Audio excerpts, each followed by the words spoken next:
ओम गंगणपते नमः। जय माता तारा। पाराशर ज्योतिर्विज्ञान में आप सभी दर्शकों का हार्दिक अभिनंदन है। मेष राशि के जातकों का मई माह का राशिफल क्या रहेगा तथा समस्याओं से निवृत्ति के लिए किस मंत्र का जप व उपाय मेष राशि के जातकों को इस माह करना चाहिए, इस विषय में भी वार्ता करते हैं।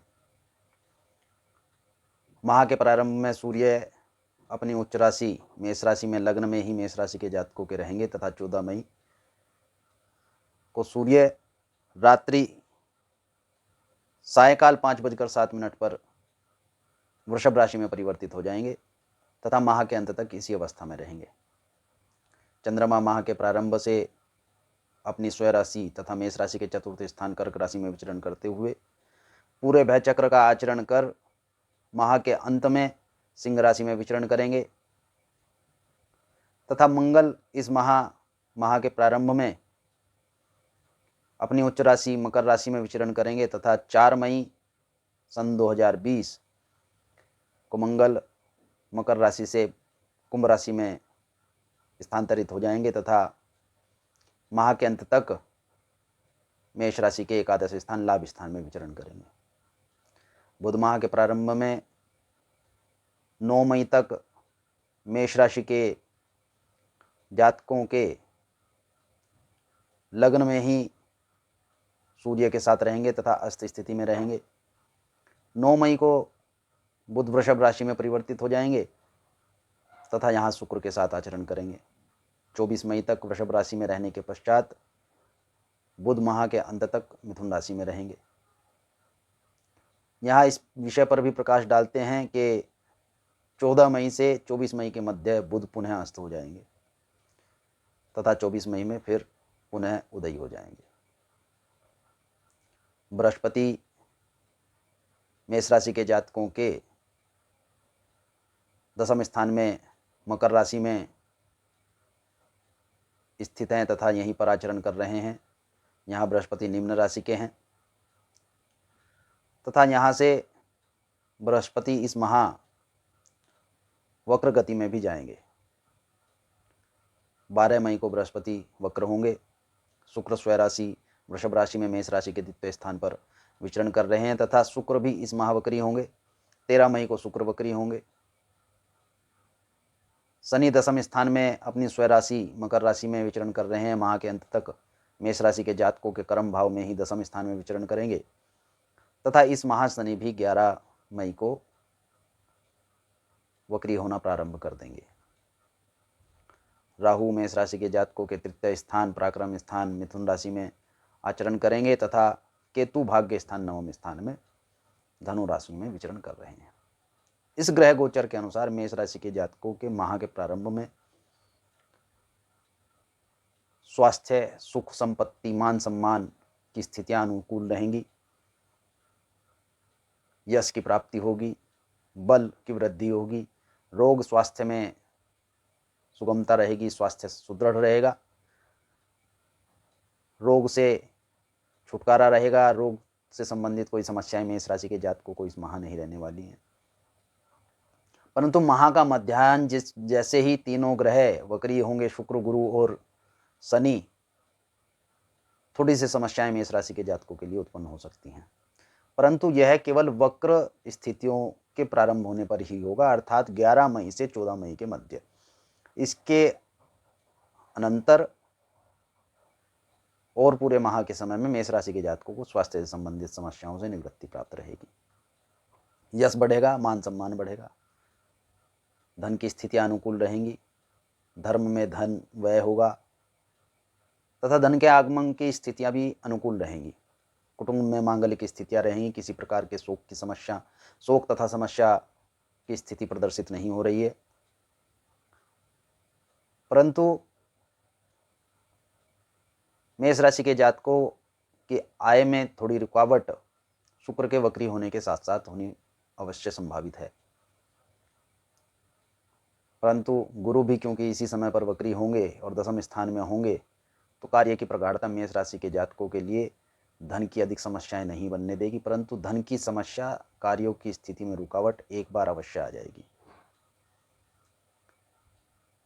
पराक्रम में सुबलता दिखाने की आवश्यकता है। पराक्रम में अब भी त्रुटियां हैं मेष राशि के जातकों के। ध्यान दें, विचार करें, और तल्लीनता की आवश्यकता आपको है, और अनुभव की आवश्यकता है। जितना पराक्रम आप कर रहे हैं, जितना परिश्रम आप कर रहे हैं, जितनी सपोर्ट आपको मिल रही है, इसी पर संतुष्ट ना हो। आपको और अधिक करने की आवश्यकता है।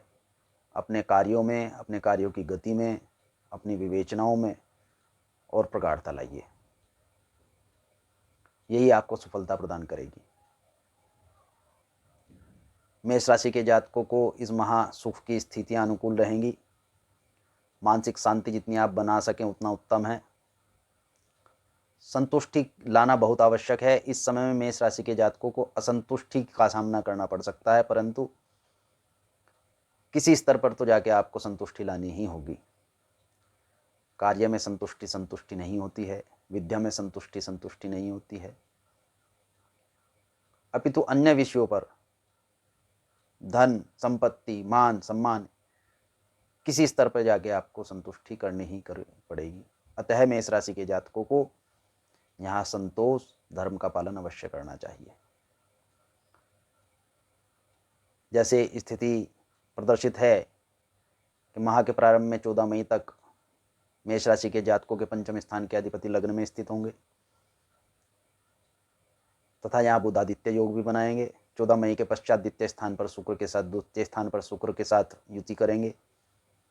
तो 14 मई तक मेष राशि के जातकों को बौद्धिक प्रबलता रहेगी, मानसिक स्थितियां अनुकूल रहेंगी, विचार विमर्श आपका अनुकूल रहेगा। संतान के विषय में भी अधिक चिंता करने का विषय नहीं है, परंतु 14 मई के पश्चात संतान से संबंधित व्यय करने की स्थितियां प्रदर्शित हो रही हैं।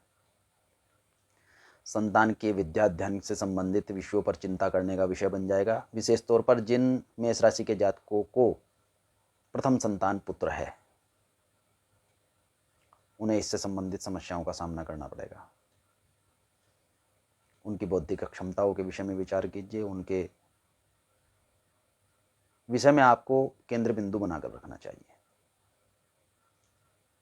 षष्ठम स्थान के अधिपति मेष राशि के जातकों के माह के प्रारंभ में लग्न में, मध्य भाग में, द्वितीय स्थान में तथा पराक्रम अर्थात इस माह तीनों स्थानों पर बुध विचरण करेंगे। कन्या राशि के अधिपति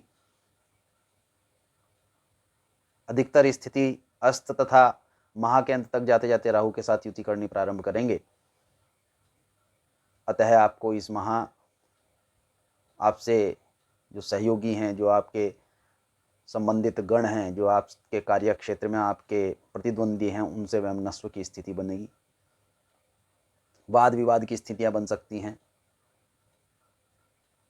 वाद विवाद तो इस समय मेष राशि के जातकों को अवश्यंभावी करना ही नहीं चाहिए। इस माह आपको अपनी वाणी, अपनी जिह्वा, अपनी वाक शक्ति पर कंट्रोल करने की आवश्यकता है। क्रोध में तो बिल्कुल भी उत्तर मत दें। इस समय आपको क्रोध का घूंट पीकर ही कार्य करना होगा। मेष राशि के जातकों के गृहस्थ जीवन साथी का जीवन सुख सौभाग्यशाली रहेगा।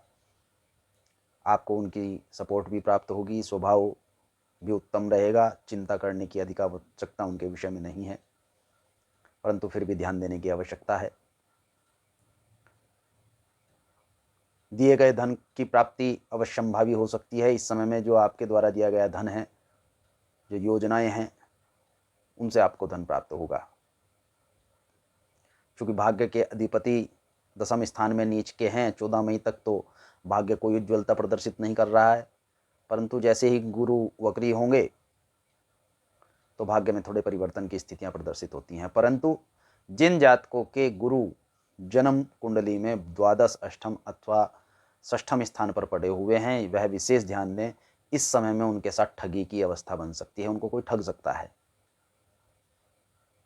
तो बहुत विचार विमर्श करके ध्यान दें। चोरी की संभावनाएं बन सकती हैं, ठगी की संभावनाएं बन सकती हैं।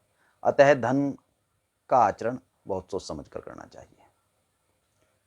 कर्म के अधिपति भी इसी समय के साथ साथ वक्री होंगे, तो कार्य क्षेत्र में भी खासी आपको जिम्मेदारियां प्राप्त होने वाली हैं। जिम्मेदारियों को बहुत सोच समझकर ग्रहण करना है। अवश्यंभावी आप जिम्मेदारियां ले लें, परंतु उनको पूर्ण न कर पाए, वह आपके लिए सकारात्मक नहीं नकारात्मक हो जाएगा। धन की स्थितियां अनुकूल रहेंगी, व्यय बढ़ चढ़कर होगा। मेष राशि के जातकों को इस माह मानसिक स्थितियों के अनुसार उतार चढ़ाव की स्थितियां रहेंगी। कभी वह निकृष्टता को अनुभव करना प्रारंभ कर देंगे तो कभी तो उत्कृष्टता को ग्रहण करना प्रारंभ कर देंगे। अतः मेष राशि के जातकों को यहाँ समस्या समाज से नहीं स्वयं से होगी। मेष राशि के जातकों को इस महासमस्या से निवृत्ति के लिए इस मुद्रा का प्रदर्शन करना चाहिए। इस मुद्रा का नाम अंकुश मुद्रा है। इस अंकुश मुद्रा का प्रदर्शन करने से भगवान गणपति तथा माँ जगदम्बा बहुत ही प्रसन्न होती हैं, भगवती भुवनेश्वरी बहुत प्रसन्न होती हैं। तथा इस अंकुश से सीधा सीधा तात्पर्य यह है कि जिस प्रकार ग्रहों की विकटता बनी रहेगी, आप उस पर अंकुश लगाने में अधिक कारगर होंगे। इस मुद्रा का प्रदर्शन आपको 52 मिनट करना है। इस मुद्रा में प्रथम तर्जनी उंगली को आधा मोड़ना है तथा इसके साथ साथ मध्यमा उंगली को सीधा पूरा प्रसारित करना है। इस प्रकार इस मुद्रा के साथ साथ आपको गणपति अथवा भगवती जगदम्बा के मंत्र का जप करना चाहिए। गणपति का एकमात्र बीज मंत्र गंग और भगवती जगदम्बा का एकमात्र बीज मंत्र ह्रीं। गंग बीज का जप करना चाहिए अथवा ह्रीं मंत्र का जप करना चाहिए।